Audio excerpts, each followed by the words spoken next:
and you can see all this activity without having the other person's phone. That's true. Yeah, with ProSpy.app, yeah, you can.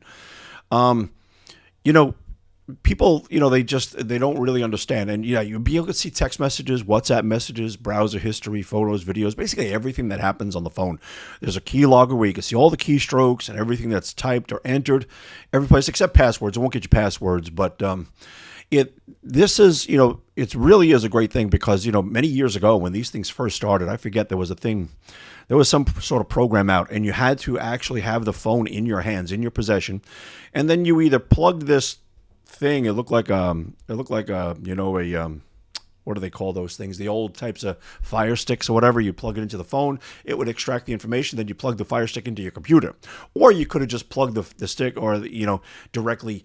You could have, plugged the phone directly into your computer. Either way, you had to have the phone in your possession. And then as these spy apps got better and better, and more complicated and complex, and the technology got better, research got better.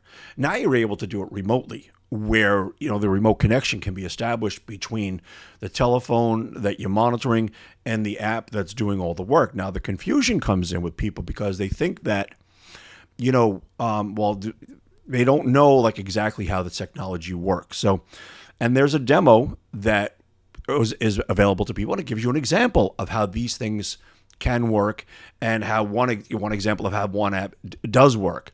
And it really is quite amazing because it really does show people exactly what's possible with these things. But people really need, what they don't understand is, like in the demo, they say that they're downloading the app to your phone, and then you enter the telephone number then you enter their telephone number. So some of the apps that are involved, or that are included, or I should say offered in ProSpy, have this feature. Some do not. So it's basically based on simplicity and making things as simple and easy for people to understand as we possibly can. So, but in most cases, you would need to, or I should say, in some cases, when we say your phone, that means you should not be monitoring someone else's phone. When we say your phone, that means you're monitoring your phone. You have some sort of ownership interest in it. You have some sort of authority to be monitoring that phone. And that's where the application needs to be installed.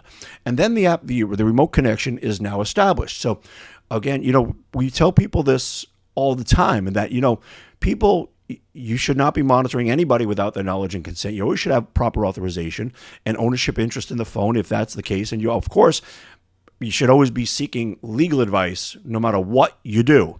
And so that's a lot of confusion where people say,